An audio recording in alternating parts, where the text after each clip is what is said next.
Pagkatapos po, Tito Soto, lahat ng mga miyembro niya, sasanib na po kay BBM. Maganda nga yun eh. One-on-one na lang ang laban eh, para maalis na yung konsepto ng mga popular ang iboboto natin.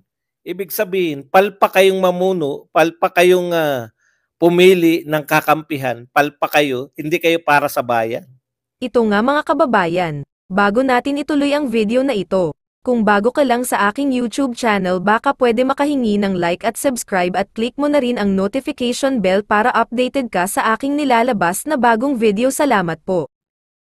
Tito Soto, so sa makatwid, dahil magka-partner sila ni Lacson, malamang sumunod na rin po si Lacson na makisanib puwersa na rin po, no? Dito po sa administrasyon ni BBM. Pagkatapos po, Tito Soto, lahat ng mga miyembro niya, sasanib na po kay BBM. So, it may appear, no? It may appear na lumalakas po sila. Pero talaga naman po magkakakampi na eh. Maganda nga po yan para wala na pong pekean, no?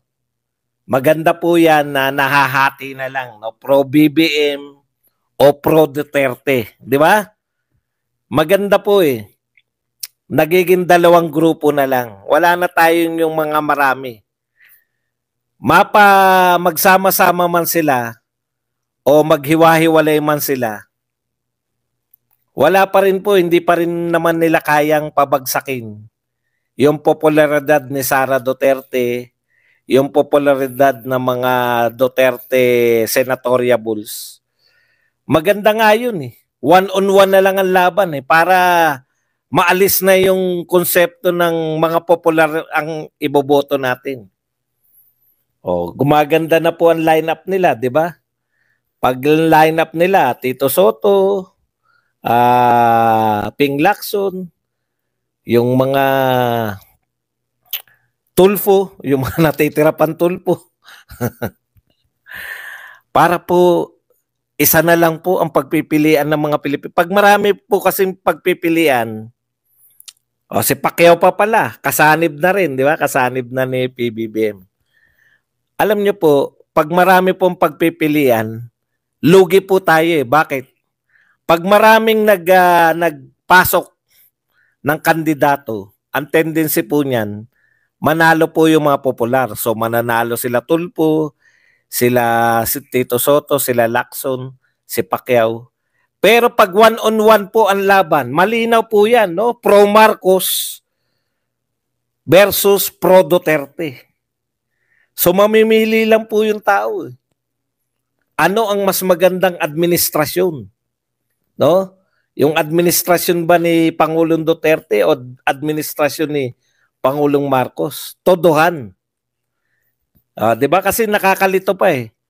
Pag maraming partido ang tendency, walang pro Marcos, pro Duterte, mamimili yung mga Pilipino ng senador batay sa popularity. Di ba?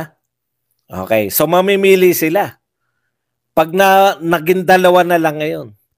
Kaya masarap po yung bakbakan. Pabor po sa atin yan. No? Kasi talagang po magpupurhan eh. Diba? Etong mga to, magiging katulong to ni BBM sa pagpapabagsak sa Pilipinas. Samantalang etong mga kandidato na to, tutulong kay Duterte na ibangon ang pilit nilang binabagsak na Pilipinas.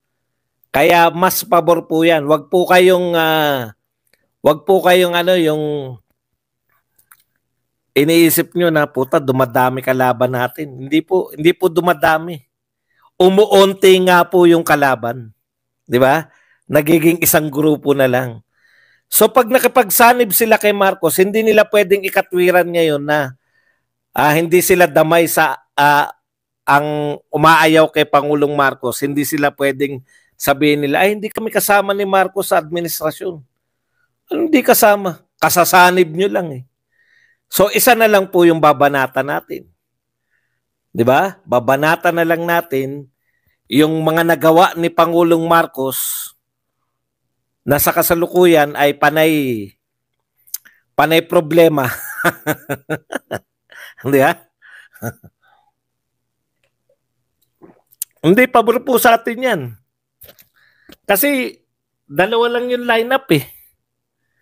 Halos dalawa lang yung pagpipilian eh. Mas mabilis kasi kung nagsanib-sanib sila, noon kasi halimbawa kung hindi kasanib sila Soto, pwede pa natin kung galit tayo sa mga Marcos, sasabihin lang natin hindi naman pro Marcos to eh.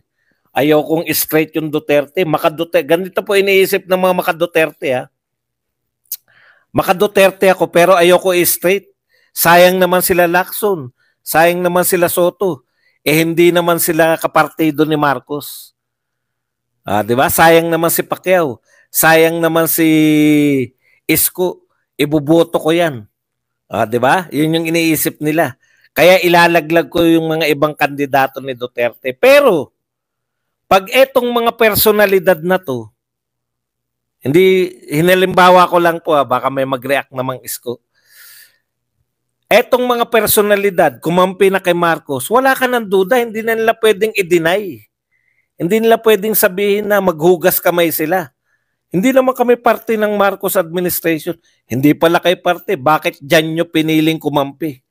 Bakit hindi dito sa magaling na pinuno na may magandang record sa pamumuno? Ibig sabihin, palpa kayong mamuno, palpa kayong pumili ng kakampihan, palpa kayo, hindi kayo para sa bayan. Di ba? Kaya mas madali po natin silang matatalo pag nagsama-sama sila. Halimbawa po nakakompleto tayo ng dosing lineup tapos hindi sumama si Isko. O di ba marami magsabi, si Isko naman hindi naman Marcos yan. Isasama natin sa boto yan. Yun eh. Meron ka pang pag-iisipan na hindi naman Marcos to, isasama ko to. Pag nag-Marcos lahat, tsaka nag-Duterte lang lahat, wala ka ng ibang pagpipilian. Di ba? Hindi po pwede yung banat ka ng banat kay Marcos, tapos iboboto mo naman yung mga kandidato ni Marcos. Ganon din naman yung kukonting mga Marcos supporter. Di ba? Hindi nila iboboto yung mga Duterte dapat. Yun eh. Yun yung tendency pag nahati na lang sa dalawa. Kaya pabor tayo dyan. Sumama na sila Lenny na lang, di ba? Sama-sama na sila para isa na lang yung babanatan natin. Yung ulo na lang nila. Ulo na nila ngayon lahat si Marcos eh. Kaya damay na to sila Soto. Wala na tayong isipin na sayang si Tito Soto tsaka si Lacson. Kung sumanib na kayo kay Marcos, ibig sabihin, tagapagtanggol na kayo ng ganyang sistema. Tagapagtanggol na kayo ng mga pag-ayaw sa inyo, tatanggalan ninyo ng prangkisa. Pag-ayaw sa inyo ay okay na sa inyo na mawala sa ere. Katulad ng mga estasyon ng SMNI, etc. Wala tayong magagawa. Namili kayo. Pwede nyo naman pumipiliin si Duterte. Welcome yung mga yan. Welcome sana kayo. Namili kayo ng susuportahan, yung palpak pa. Punta na po tayo rito. Alam nyo ang pinakapalpak na ginawa? Hindi nyo rin maawat sila Ontiveros eh. Kakampi nyo na yan eh. Hindi nyo kaya. Alam nyo, Ontiveros, dakdak ka lang dakdak. Ngayon, pati si Martin, ano sabi ni Martin? Baka sabihin nyo, ako lang po to eh.